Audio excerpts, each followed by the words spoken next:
Before I spoke a word, you were singing over me.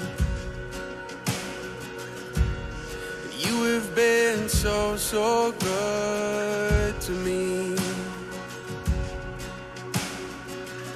Before I took a breath, you breathed your life in me. You have been so, so kind to me. Oh, the overwhelming, never-ending, reckless love of God. Oh, it chases me down, fights till I'm found, leaves the 99. I couldn't earn it, and I don't deserve it. Still, you give yourself away. Oh, the overwhelming, never-ending, reckless love of God. Yeah.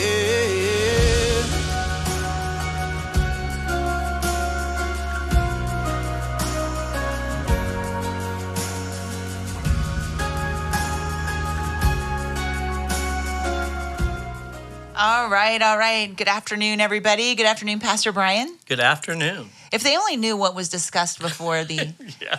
If the That's what microphone they need to was hear on- is everything that happens before we record anything. Something about bushy eyebrows. Poor but, Nikki. You know. Yes, poor Nikki. Nikki has a side, like over there recording it on the side. She just has to sit there and bear it. Yes. I don't even know what we're talking about today. I totally We're forgot talking- we were I'm doing assuming this. Advent, Christmas Eve, Christmas Maybe. Day. I feel like this week is just like the vortex of the push right before Yeah. Christmas. And they don't, maybe some people know this, but part of it for me is tomorrow we're recording our video, our staff, super formal, very serious It is. staff Yes. video. High and holy moment. The staff Christmas video. It's second year Yeah. of existence. Yeah. And we'll be doing it again because it's just so good. After year one, I don't know how we meet it. we set the bar pretty high. That was a lot of fun. And if they haven't seen it, it's on our website, I think, or where can they go Yeah. find it? I don't even And know. I just want to throw out there, if you watched last year's video, Jim Besh is every bit in real life as miserable as he looks like he is on the video. He is not acting. No. What did he talk about always in our staff meetings when he first came here? He had to go into his little, what did he call it? His little safety zone, or I forget what he talked about. And he would like set these lines. Like he was going to his little safe space always because our staff meetings go all over the place. So that video drew him out of every safe space he had.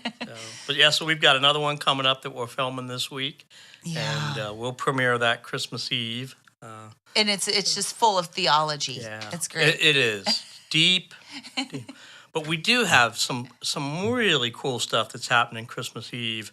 If you're at the 7:00 service, Estelle Jean-Pierre, who is an internationally known keyboardist and musician, he's been directing our choir for the month of December, but he's going to be sharing with us musically from the organ and the piano, wherever he chooses. So very excited about that. And then at 5:00, we've got our praise team, who are always terrific. And the kids. Yeah. Oh, yeah, we have our children's choir. That's right. Children's choir at the 5:00 service also. So Kaylee Mendelson and Jess Poulin and Ann Masterson have been pulling that together for us. It's really busy, but it's also a really cool time of the year really, to really is. Be hanging out around the church. Somebody was talking, I think, to both of us, and we won't share her name because this is her story, but how that she was looking for a church and she just couldn't find one. And then finally she heard about a church that had a Saturday night worship service, started coming to that. And then she's in a couple Bible studies, and she was even telling me that she's here for gingerbread, she's here for everything. And she said that when she was a child, that her church was like that, felt like family. And she said, this church feels like family to me, and it's the first time I've had that since I was a little girl. And I mean, we hear a lot of stories from people, and sometimes we also hear complaints. I mean, I know that's shocking, but we hear complaints and things. But when you hear something like somebody's life is changing, she's like talking about how her When mind is somebody changing. comes up to you after a service, and this happened to be at the dwelling, she talked to both Patina and I at the dwelling service, which is our Saturday night 6 o'clock service, and she says, "I was looking for a church, and I found one, and God found me." I mean that's everything. Yeah. And that's everything we want, I know, as pastors. It's like that's why we do what we do, and that's why we pour out Right. so much. And then to be able to watch her go speak to you, and then to watch her go over to her the 3 or 4 people that she's just has now these really deep relationships with and getting to know, That's right. and all because of the connection that came through the body of Christ here at this church. Yeah, it's really cool. It's awesome. I mean, and hopefully, throughout Christmas, I mean, if there are people who feel like they are disconnected and they're looking for that they find it here and that they really make the effort, because that's the other thing. She didn't just like come once and leave. She's like, there's something about this place. I'm going to invest some time in it. Yep. And she did, and she found it. Christ is here, and the people of God are here. She Right. found that. So, it's interesting because we do have folks that this season is just, they're just feeling such joy. But we also recognize that for some folks, this is a really difficult season. They're remembering losses that they've had, or they're going through difficult times and losses. So you've actually put together a service geared just towards folks that are going through some tough times or who want to support folks. Talk a little bit about Blue Christmas. Yes. So the reason why I really wanted to do it is because of my own personal experience. And I've talked about my sister passing away, but she passed away on Christmas Sunday. It was December the 23rd, 2012. And so I was a worship leader, and it was after church, and somebody came and said, and let me know, like my sister called, and that she had passed away that day. But I had to go back on Christmas Eve then and lead worship. And I remember bringing my son and my daughter alongside, and they helped me basically. My son was playing the guitar, Shauna was singing, I was playing, and but that feeling of my Christmas is never going to be the same again kind of thing. Yeah. And then going through that whole year like that. So, there's all this stuff in the Bible about lament and those moments when you don't feel what everybody else is feeling, you don't feel the joy. And so that's what that service is going to be about. And it's not going to be like when you leave, you're not going to feel like I feel worse than when I came. Right. It's just going to be a place to acknowledge your feelings and emotions, but also to praise God with other like-minded people. And it may not even be about the loss of a person. It may be loneliness. Yeah. It may be other things that have happened and sadness that you've experienced throughout the year. I mean, we've got so many, difficult work situations, things, changes in our financial whatever. Divorce. Whatever burdens you've got, we want to kind of be able to give you a place to just acknowledge and kind of process those through a time of worship.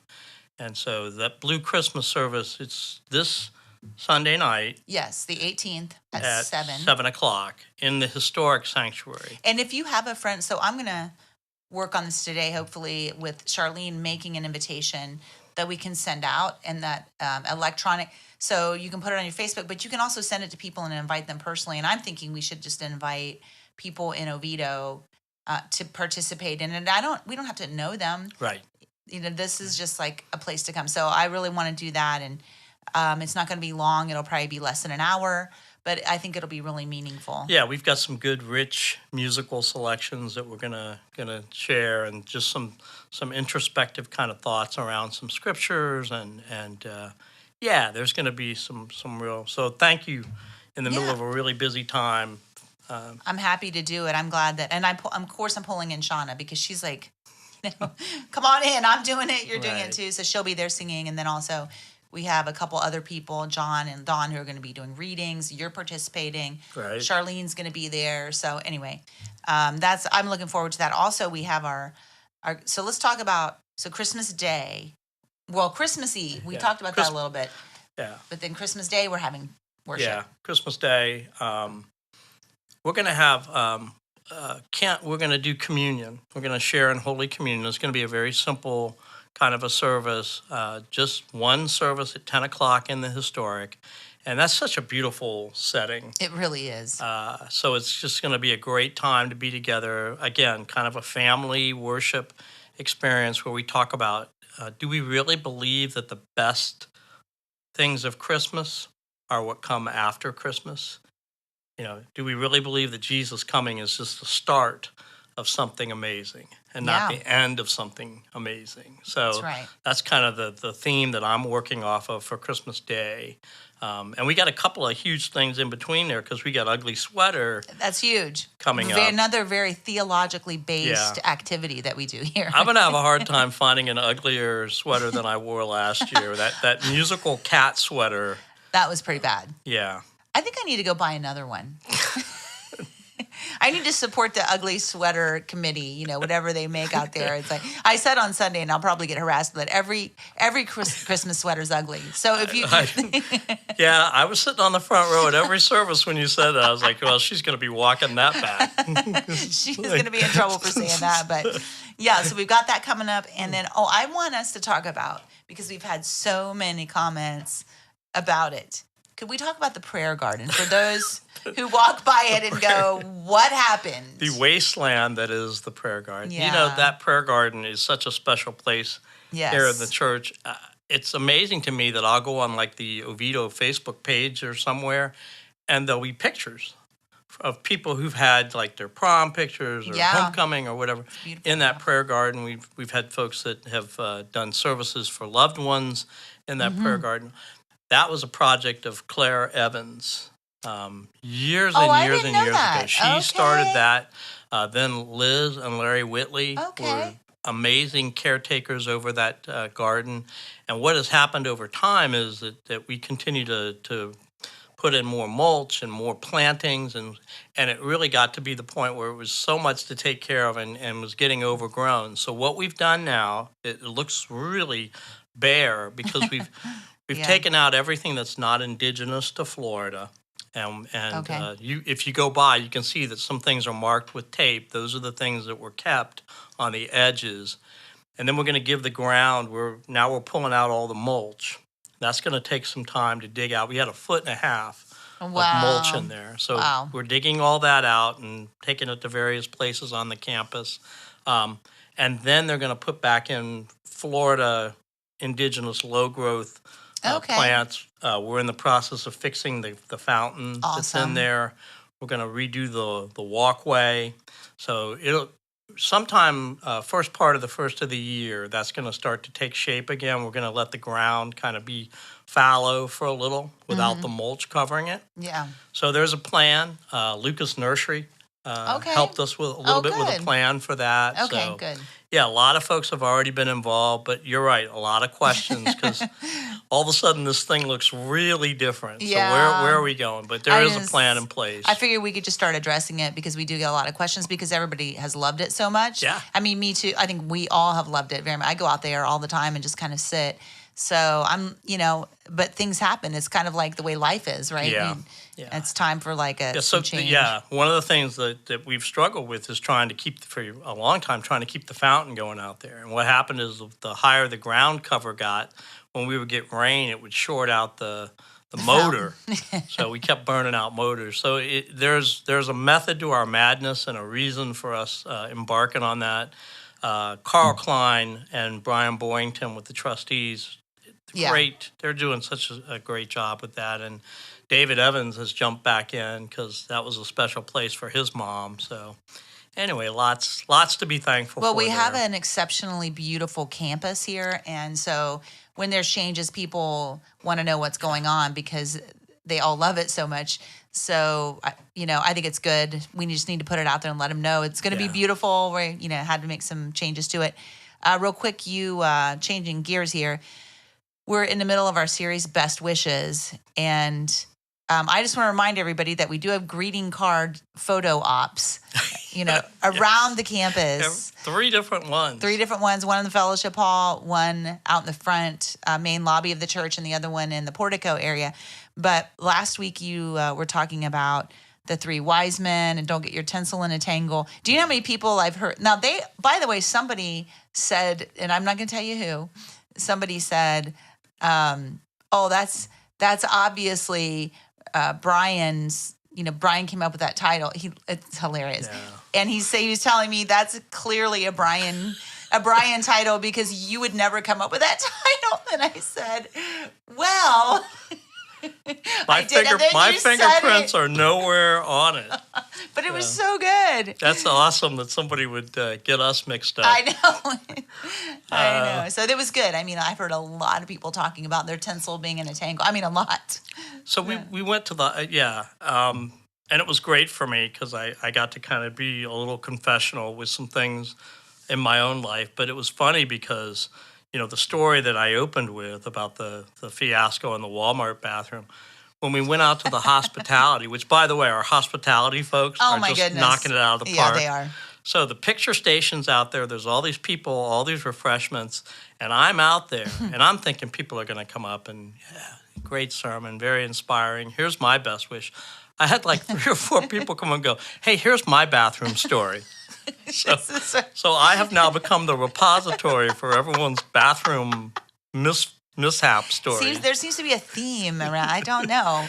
Well, like I told you, my wife said you're the only one that could go from a Walmart bathroom to the stable with the Wiseman story. So I can't wait to see what you've set yourself up for this week. Yeah. It's Peace, Love, and a Little Crazy is the name of this one. So.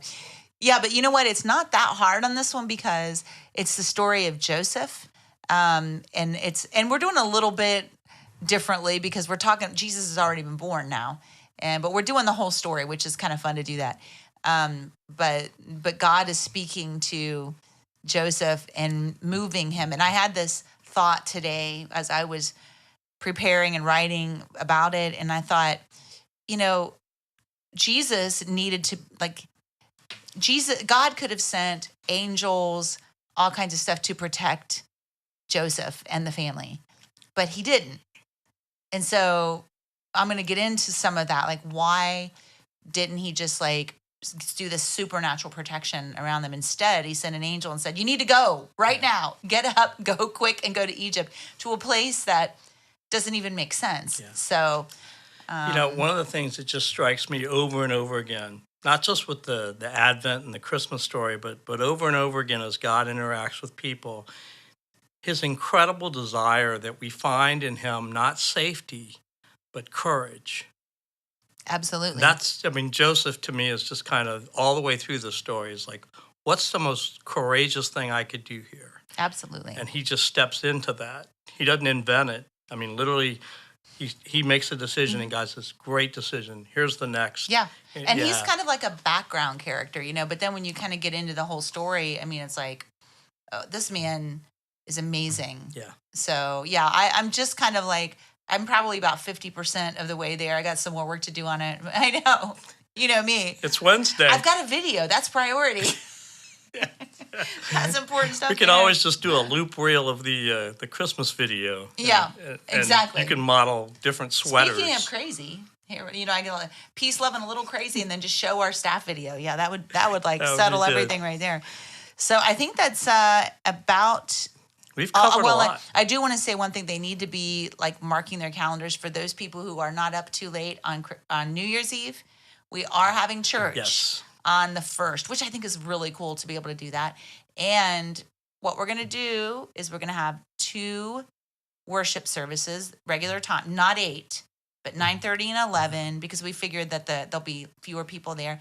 And 9:30, we're going to do it in the fellowship hall so they can experience the dwelling. Our Saturday night service on Sunday morning. We figured the numbers will be smaller, and then we can do it in there, and they can kind of have that experience. But 11 o'clock we'll be back in the sanctuary, main sanctuary. Yeah. So no 8 o'clock service, no Saturday night service that weekend, but 9:30 and 11. So we've got a good New Year shaping up for us. We've got stuff going on, but we have a good God, and it's awesome to see God's people come together. So anyway, well, that's all I have.